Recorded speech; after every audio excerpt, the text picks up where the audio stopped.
Hey there, this is Todd at BizLadder. This video is going to talk about the Wix blog, basically a beginner's guide to the Wix blog, how to set it up, how to add posts, how to edit them, how to delete them, and just some initial tips and best practices for writing your blog content and optimizing it for search engines. All right, let's dive right in. This is a duplicate site that does not have a blog on it. How do we add the blog to the Wix site? It's very easy. You just go over to Add Apps. You can just type in Wix Blog.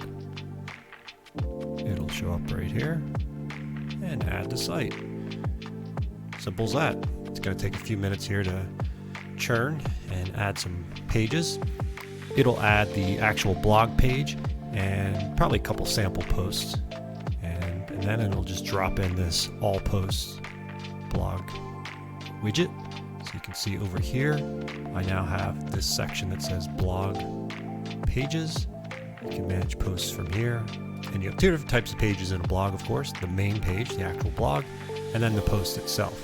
So we're not going to get into design and aesthetics and settings on here. You can explore those, display, layout, all kinds of things. The post page will have a few other types of settings. You can see you'll probably need to clean up here.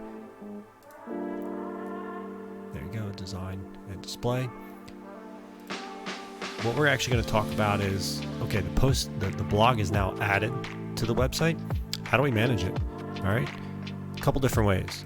I'm going to go back over to a live site here, work on this.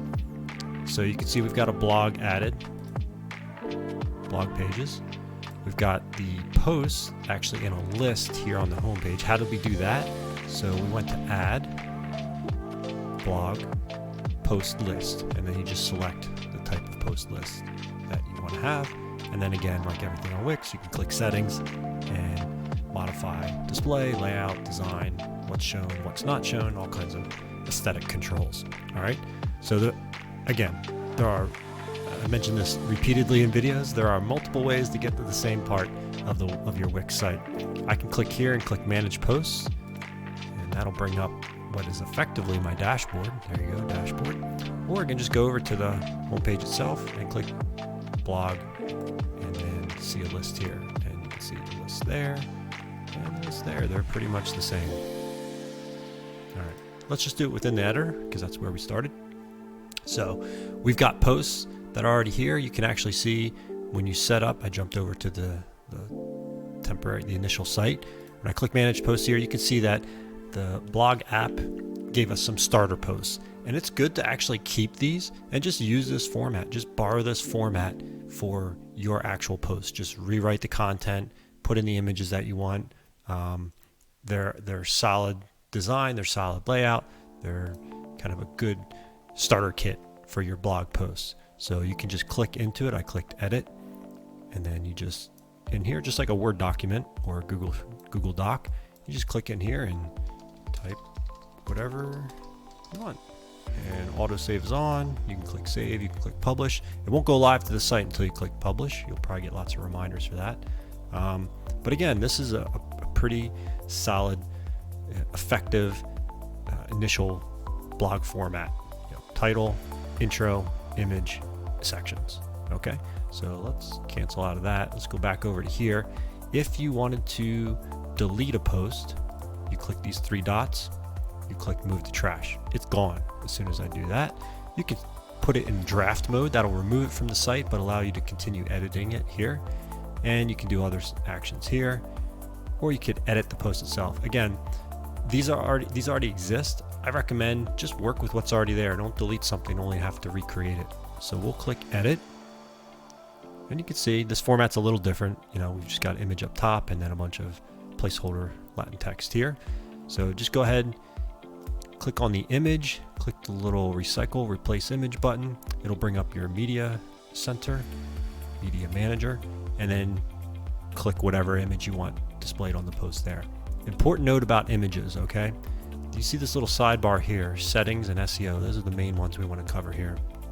The cover image, this is important, right? It's gonna determine what's shown on the main blog page. And what's shown on social media. So if you change the image here, you also need to change it here on the cover image. publish date and author and featured post. All right. Advanced, you can get into this. This really depends on what layout you're using. And then you can force related posts into this specific post itself. So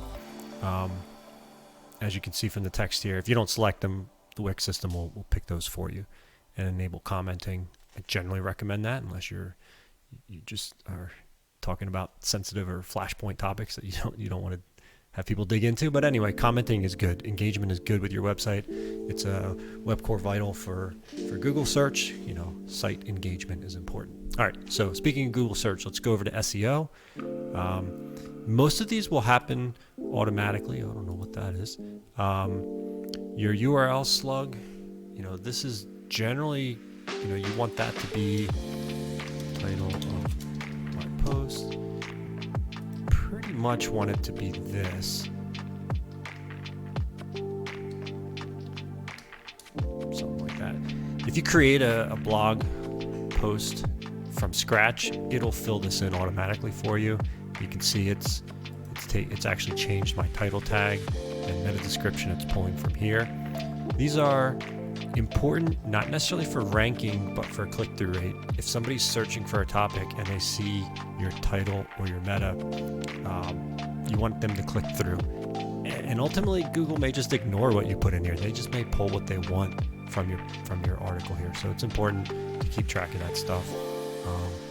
And then, of course, we want to let the search engines index this page. We've currently got this turned off on this site because it's not quite ready to let the search engines index, but you always want that selected, or most of the time you want that selected. A couple special use cases, probably not. Social share, just some options, how it's going to be displayed, and then of course a few more advanced options is here. This is always a good one to look at if you're really digging in on SEO, this structured data market schema markup. It's important, especially if you're a content-based site where you need these posts to really drive a lot of traffic. All right, so let's talk quickly about some of the other icons over here. Categories. If you have a big blog you want to organize, all right, don't just dump hundreds of articles and posts into the website. Create a hierarchy and a structure that allows people to quickly navigate through posts. Tags is just another way to organize and help visitors navigate through your blog. Monetize, this one's interesting. I don't have too many clients monetizing their blog. That's typically an advanced move. This is a beginner video. And then translate, if you have a multilingual site, you can add this little Wix app here. So that is the starter kit on blog. Oh, and then you click publish, of course. Like I said earlier, it'll tell you you've got unpublished changes. As soon as you publish it, it'll go live to your site here. So starter kit for blogs, a lot more to it than that, obviously. Any questions, drop it in the comments here or reach out to us at BizLadder.